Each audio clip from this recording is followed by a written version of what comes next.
Jerome Powell just approved the first few interest rate hikes and it's all over the news. Everyone's talking about interest rates, but they should be talking about something else as well. I'm going to show you using market data.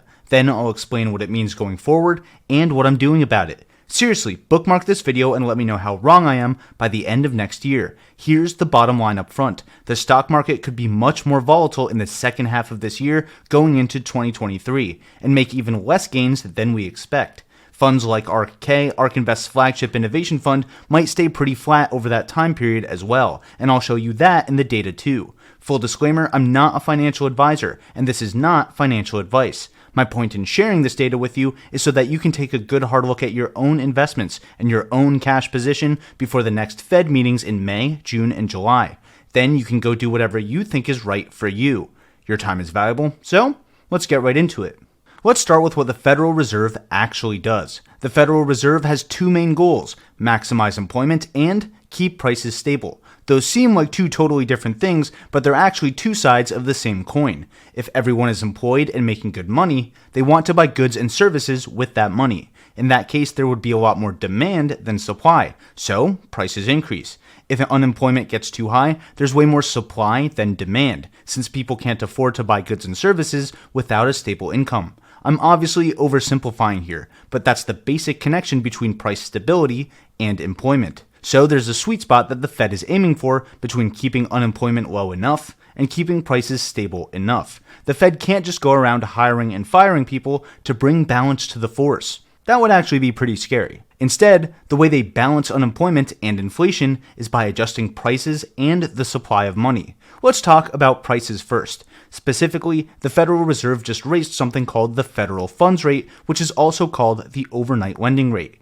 The overnight lending rate is the interest rate that banks charge each other when they borrow money from each other in something called the overnight market. The overnight market might sound like a great place for a wild weekend, but it's actually just a bunch of nerds and computers inside big banks settling their daily debts by lending and borrowing money from each other after business hours. Those loans have an interest rate, which is this overnight lending rate. When the Federal Reserve raises the overnight lending rate, they're basically making money more expensive for banks to borrow from each other, and those costs get passed along to you and me and every borrower as a result. Specifically, when interest rates go up, things like mortgages and car loans and credit cards and business loans become more expensive. When money is harder to borrow, people borrow less, and then they have less money to spend overall.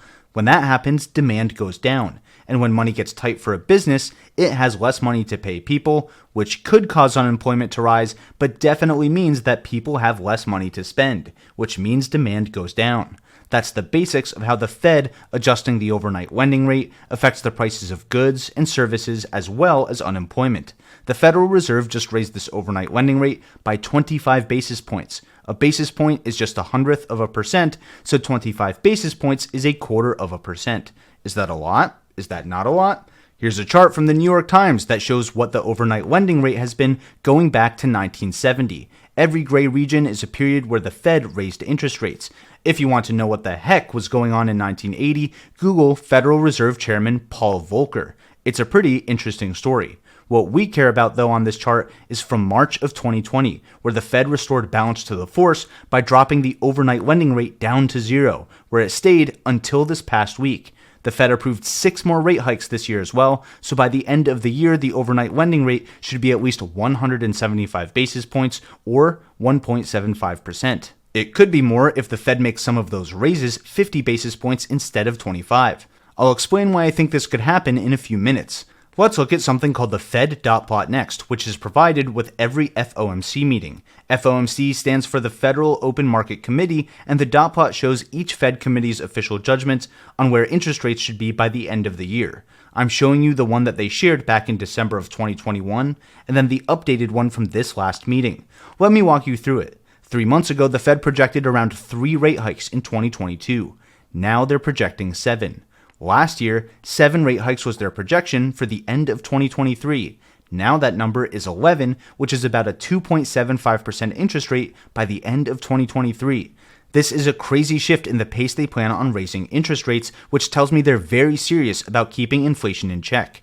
Like I said, higher interest rates makes it harder for companies to borrow money. Young companies in growth mode don't have huge cash reserves, so they often need to borrow or raise money. Now borrowing that money is more expensive. Rising interest rates also makes bond yields rise, which makes bonds look like better and better investments. When that happens, growth stocks need to perform even better to justify the added risk of buying them over these higher yielding bonds.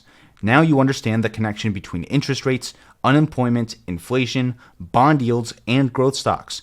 This is what's been crushing growth stocks since November. Growth companies got hit with that double whammy of money becoming more expensive to borrow and their stock looking riskier relative to bonds. The market started pricing in more and more rate hikes over the last few months because Fed officials basically doubled how aggressively they plan on raising rates.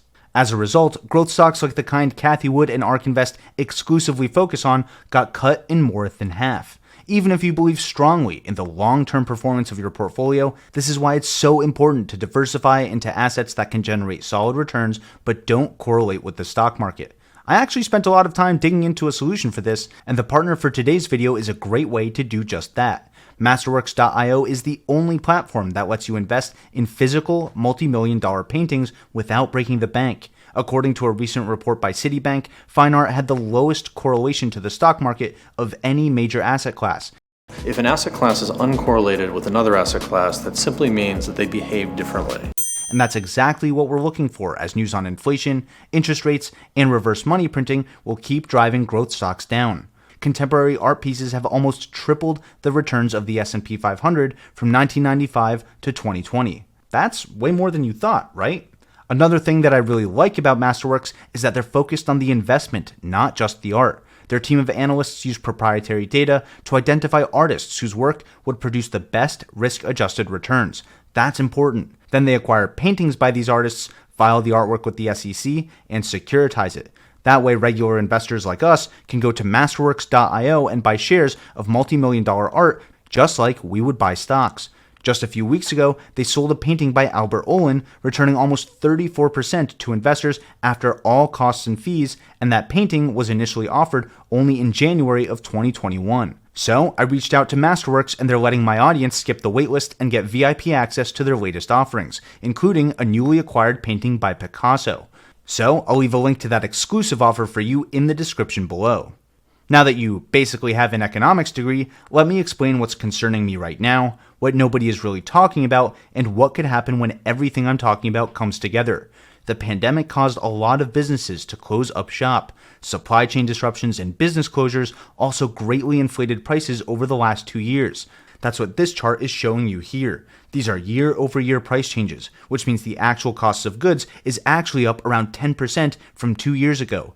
These supply chain issues have proven to be more challenging to resolve than most people thought. That doesn't mean that the supply chain won't ever get fixed. It just means that it has, and probably will, keep taking longer than expected. Think about the other challenges that we still feel today, like the ongoing chip shortage. These supply chain disruptions and inflated prices are actually getting worse. The war between Russia and Ukraine is adding volatility to the prices of commodities like wheat and oil. Also, Ukraine is a major source of gases like neon, which are used in some of the processes to manufacture microchips. Speaking of microchips, 2 of China's largest cities just imposed heavy new restrictions related to the pandemic.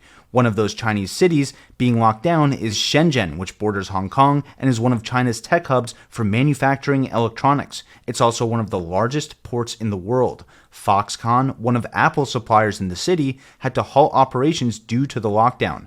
None of what I just said is showing up in the CPI, which is the Consumer Price Index, just yet, which means that the Fed can't course correct for it yet. They don't want to overreact to a flash in the pan, but they also don't want to underreact if this becomes a long-term source of inflation. It's anybody's guess where inflation goes from here and how interest rates could change as a result. So food, energy, and consumer goods are all going to keep going up in price faster than this data is currently showing. And that leads me to my final and most important point, which is that we're all talking about interest rates, but we're not talking enough about quantitative tightening.